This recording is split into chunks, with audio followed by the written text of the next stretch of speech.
Dans le monde de l'investissement, il y a deux camps qui s'opposent en permanence. D'un côté, vous avez les investisseurs immobiliers, de l'autre, vous avez les investisseurs en bourse. Les deux ont du mal à communiquer, les deux ne comprennent pas pourquoi les autres font ces choix, etc.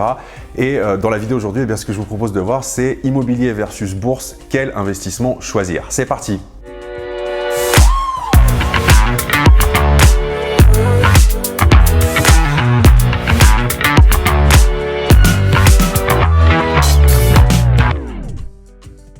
Bonjour, bienvenue dans cette nouvelle vidéo. Je m'appelle Julien Loboda, je suis investisseur depuis 2012 et sur cette chaîne, je vous aide à créer votre liberté financière avec l'investissement immobilier. Donc dans la vidéo d'aujourd'hui, je vous le disais en introduction, on va faire un match qui oppose l'immobilier à la bourse. D'un côté, vous avez les investisseurs immobiliers qui ne jurent que par ça, qui ne jurent que par l'effet de levier et qui ne comprennent pas que les investisseurs en bourse puissent passer à côté d'un levier aussi puissant. Et de l'autre, vous avez les investisseurs boursiers qui ne comprennent pas qu'on puisse s'embêter à gérer des locataires, à aller changer une chasse d'eau qui fuit et à se coltiner des mois et des mois de travaux pour dégager une opération rentable. Donc ce que je vous propose, c'est qu'on mette en avant les avantages et les inconvénients de chacun des modes d'investissement et à la fin de la vidéo, on verra qui gagne entre ces deux investissements. On commence avec l'immobilier. L'immobilier, c'est celui que je préfère, c'est une vraie passion, j'adore trouver une bonne affaire, une pépite, un bien qui est pourrave, lui redonner toute sa splendeur, ça c'est quelque chose que j'adore. Alors, qu'est-ce qui est intéressant avec l'immobilier? À mon sens, premièrement, l'effet de levier. C'est ça vraiment la grande force de l'immobilier, c'est-à-dire qu'avec peu ou avec pas d'argent, vous pouvez aller demander un financement et vous pouvez donc lever de la dette pour investir dans l'immobilier. Donc ça veut dire que vous pouvez vraiment vous enrichir en partant de zéro ou presque. Puisqu'on parle d'effet de levier, c'est quand même exceptionnel, je pense que vous serez d'accord avec moi, de réussir à vous dégager 10 ou 12% de rentabilité sur 200 000 euros alors que vous n'avez pas cet argent. Je veux dire, quel autre type d'investissement vous permet de faire ça de façon aussi simple? C'est quand même incroyable. Donc ça, c'est vraiment quelque chose qui est hyper puissant avec l'immobilier. Et l'immobilier, l'avantage, c'est que si vous multipliez les opérations, vous pouvez faire un premier prêt immobilier, puis un deuxième, puis un troisième, puis un quatrième, puis un cinquième. Alors je vous dis pas de tout faire en même temps, c'est pas ce que je vous ai dit, mais c'est simplement que vous pouvez faire ça un bien par année. Vous allez démultiplier cet enrichissement et démultiplier ces revenus passifs. Donc c'est quand même extrêmement puissant. Maintenant, l'immobilier présente quand même quelques inconvénients, c'est clair et net. Il faut passer du temps à chercher un bien, il faut le négocier, il faut ensuite obtenir le financement et il faut gérer des travaux de rénovation la plupart du temps.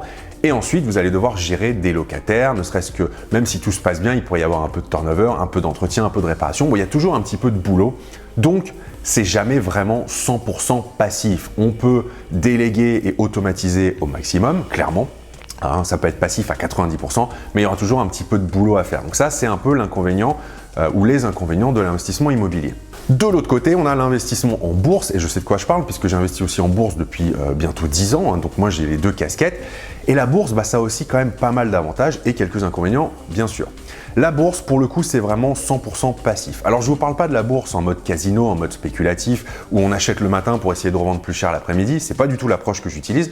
Moi, c'est une approche vraiment bon père de famille long terme dans laquelle on investit et on garde. C'est ce qu'on appelle buy and hold, c'est-à-dire que j'achète des actions et je les garde. Et moi, ma stratégie, c'est surtout de créer un capital et de percevoir une rente en dividende. Donc, c'est complètement passif, ça me prend 5 minutes par mois et les 5 minutes que j'y passe par mois, c'est simplement pour, en début de mois, pour réinvestir un petit peu d'argent puisque j'investis la même somme tous les mois, c'est une stratégie étalée dans le temps. Donc ça, c'est vraiment très passif. L'autre avantage, c'est que ça se gère depuis n'importe où. Il n'y a pas de locataire à gérer, il n'y a pas de réparation à faire. C'est extrêmement liquide la bourse. C'est-à-dire qu'en 2 clics, vous achetez et vous vendez. Alors qu'en immobilier, on est sur des cycles longs. Pour acheter ou vendre, on est sur une durée qui peut varier entre 3, 4, 5, 6 mois, quoi. Donc ça, c'est hyper intéressant.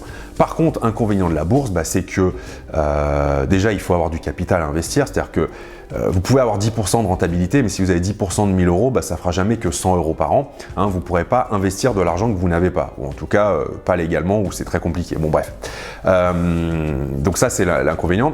L'autre inconvénient, c'est que vous n'avez pas vraiment le contrôle, c'est-à-dire que si les marchés chutent pendant 2 ans, vous êtes tributaire des marchés. Tant que vous n'avez pas vendu, vous n'avez pas perdu, mais il faut aussi avoir cette capacité à gérer ça d'un point de vue du mental. Autre point négatif de la bourse, c'est qu'on est vraiment sur une vision long terme. Pour moi, on est sur minimum 10 ans parce que dans l'immobilier, vous avez la puissance de l'effet de levier. Dans la bourse, vous avez la puissance des intérêts composés. C'est-à-dire que vous pouvez vraiment vous enrichir sur du long terme en mettant une somme régulière tous les mois, mais vous ne verrez la pleine puissance de ça qu'au bout de 10 ans minimum parce que c'est vraiment exponentiel et c'est ce qu'on appelle donc les intérêts composés, l'effet boule de neige.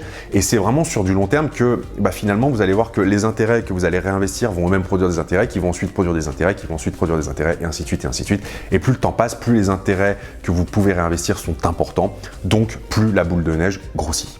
Donc, verdict, est-ce qu'il vaut mieux investir en bourse ou investir en immobilier? Eh bien moi, j'ai envie de vous répondre, les deux, mon capitaine, clairement. L'immobilier, pour ce que je viens de vous dire, notamment pour le fait de vous enrichir en partant de zéro avec l'argent des autres, vous levez de la dette auprès de la banque, vous mettez un locataire en place, il va rembourser votre prêt immobilier, vous avez des revenus passifs et vous vous enrichissez avec l'argent des autres. Donc ça, utilisez l'effet de levier, utilisez la dette pour investir dans l'immobilier et en parallèle de ça, l'argent que vous gagnez, que ce soit par votre travail, que ce soit par des excédents de loyer par exemple, etc., des primes, enfin peu importe, eh bien cet argent, vous l'investissez en bourse. Vous êtes régulier. Le plus important, c'est d'être régulier et d'être présent sur du long terme. Et vous allez bénéficier des intérêts composés. Et donc, dans 10 ans, 15 ans, 20 ans, je vous laisse imaginer si vous avez réalisé 10 investissements immobiliers qui sont complètement payés et qu'en parallèle de ça, vous avez investi en bourse et que vous avez vraiment profité de la puissance des intérêts composés, eh bien là, c'est tout simplement un cocktail explosif. C'est pour ça que moi je vous dis, prenez le meilleur des deux mondes et faites les deux. C'est une stratégie qui est doublement gagnante et qui, à mon avis, vaut vraiment le coup. Et c'est pour cette raison que je vous dis souvent que je trouve ça très dommage d'acheter un bien immobilier en cash, simplement parce que vous avez la possibilité de lever de la dette et ce cash, justement, de le réinvestir en bourse directement. Personnellement, je pense que sur du très long terme, j'aurai plus beaucoup de biens immobiliers. Alors quand je vous dis ça, c'est à horizon 60, quand j'aurai 70 ans, mais simplement parce que la bourse est complètement passif. Donc si vous pouvez me mettre du cash directement maintenant et le faire travailler, c'est pour moi la forme ultime d'investissement puisqu'il n'y a vraiment rien à faire. Mais comme je vous l'ai dit, c'est sur du long terme qu'il faut se positionner. Et donc en clair, gardez bien cette image en tête. Le schéma qui est utilisé par les riches, c'est simplement que vous gagnez de l'argent par les revenus du travail. Alors peut-être qu'aujourd'hui c'est un travail salarié, peut-être que vous êtes indépendant, peut-être que vous avez une entreprise qui vous fait gagner de l'argent, peu importe. Mais le schéma global, c'est vous avez une source de revenus principale qui est votre travail. Cette source de revenus, vous en détournez une partie, c'est-à-dire que vous épargnez et investissez une partie. Donc vous allez avoir un peu d'épargne. Avec cette épargne, vous allez lever de la dette en immobilier, ce qui va vous permettre d'acheter un bien immobilier. Alors peut-être que vous allez devoir mettre un peu d'apport, mais c'est pas bien. Si vous devez mettre 10%, c'est pas grand-chose si vous réussissez à faire financer les 90% restants.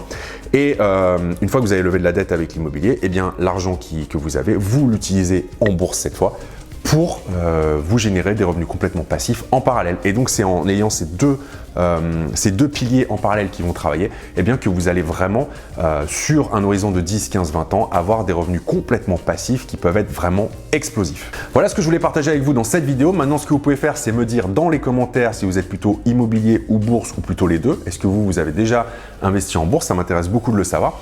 Et si c'est quelque chose qui vous intéresse, cette stratégie en dividendes dont je vous ai parlé, eh bien je vous mets dans la description le lien vers mon programme Bourse et Dividendes. Clairement, je vulgarise la bourse à l'extrême. Le programme est hyper simple. L'idée, c'est que si vous n'êtes pas un expert, si ce n'est pas votre truc, le jargon technique et que vous n'avez pas envie d'y passer toutes vos journées, eh bien, je vous explique pas à pas la même méthode que j'utilise. C'est-à-dire qu'en 5 minutes par mois, eh bien, je vous apprends à investir dans des actions à dividendes, donc immobilières ou non immobilières. Mais en gros, pour commencer à vous créer un portefeuille et à vous constituer des sources de revenus qui sont complètement passifs. Merci à vous d'avoir regardé cette vidéo et je vous dis à dimanche prochain 17 h pour une nouvelle vidéo. Ciao!